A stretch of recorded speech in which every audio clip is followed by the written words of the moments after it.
प्राचीन समय की बात है। पृथ्वी पर स्वराष्ट्र नामक एक प्रसिद्ध राजा हुआ। वह अत्यंत पराक्रमी था। भगवान सूर्य ने प्रसन्न होकर उसे दीर्घायु प्रदान की थी। स्वराष्ट्र की 100 रानियां थीं, किंतु समयानुसार सभी मृत्यु को प्राप्त हुईं।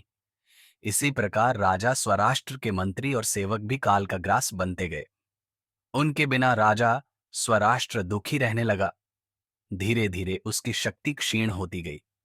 तब विमर्द नामक राजा ने आक्रमण कर उसके राज्य पर अधिकार कर लिया और स्वराष्ट्र दुखी होकर वन में चला गया। एक बार कई दिनों तक लगातार वर्षा होने के कारण नदी में भीषण बांध आ गई। स्वराष्ट्र भी नदी के जल में बहने लगा। चारों ओर घना अंधकार छाया हुआ था। बहते बहते संयोगवश उसे नदी में बहती एक मृगी मिल गई। उसने मृगी की पूंछ पकड़ दी और इधर उधर भटकते हुए किनारे पर पहुंच गया। मृगी के स्पर्श से उसे आनंद का अनुभव होने लगा। कामदेव के अधीन होकर उसने उसके साथ समागम किया। तब वह मृगी मनुष्य स्वर में बोली, राजन, पूर्व जन्म में मैं राजा दृढ़धनवा की पुत्री और आपकी पटरानी उत्पलावती थी। आज आपके स्पर्श से मैं शापमुक्त हो गई। स्वराष्ट्र आश्चर्यचकित होकर बोला, उत्पलावती, तुम तो बड्डी पतिव्रता और धर्मपरायण नारी थी, फिर भी तुम्हें मृग योनि में जन्म लेना पड़ा। मृगी बोली, राजन, जब मैं बालिका थी तब एक दिन मैं सखियों के साथ वन में घूमने गई। वहां मैंने मृग मृगी के एक जोड़े को प्रेम में मग्न देखा। मैं मृगी के निकट ही खदी थी। मुझसे डरकर मृगी वहां से भाग गई और जो मृग था वो वास्तव में निवृत्ति चक्षु नामक मुनि का पुत्र था। मृगी के जाने से वह कुपित हो गया और उसने मुझे मृगी बनने का शाप दे दिया। तब मैं उससे अपने अपराध की क्षमा मांगने लगी।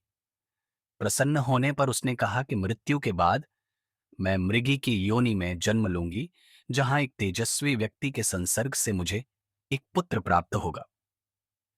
मुनि स्पर्श के बाद मैं मनुष्य की भांति बोलने लगूंगी।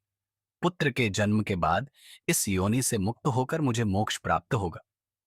वह बालक अपने पिता के शत्रुओं का नाश करके संपूर्ण पृथ्वी को अधिकार में कर लेगा। तत्पश्चात वह मनुपद पर प्रतिष्ठित होगा। स्वराष्ट्र को सारी बात बताकर मृगी चुप हो गई। इसे भाग्य का खेल मानकर दोनों साथ साथ रहने लगे। उचित समय आने पर मृगी ने एक पुत्र को जन्म दिया। पुत्र को जन्म देने के बाद मृगी परलोक सिधार गई। तामसी योनि में पड़डी हुई माता के गर्भ से जन्म लेने के कारण बालक का नाम तामस रखा गया। स्वराष्ट्र उसका पालन करने लगा। युवा होने पर तामस ने अपने पराक्रम के बल पर पिता के शत्रुओं को परास्त कर संपूर्ण पृथ्वी पर अधिकार कर लिया और चौथे मनुपद पर आसीन हुआ। इस मनवंतर में शिखी नामक इंद्र हुए। पृथु, काव्य, अग्नि, धाता, कपिवान, जहु और अक्पिवान ये सप्तर्षि थे। इस मनवंतर में भगवान विष्णु हरिमैदा नामक ऋषि की पत्नी हरिणी के गर्भ से हरि नाम से अवतरित हुए। इस अवतार में उन्होंने ग्राह, मगरमच्छ से गजेंद्र, हाथी की रक्षा की थी। बस दोस्तों, इस कहानी में यही तक कम। मिलते हैं अपनी अगली कहानी के साथ। जब तक के लिए आप हमारा चैनल सब्सक्राइब कर लीजिए और वीडियो के कमेंट में आप बताइए कि हमें किस तरीके की कहानी बनाना चाहिए।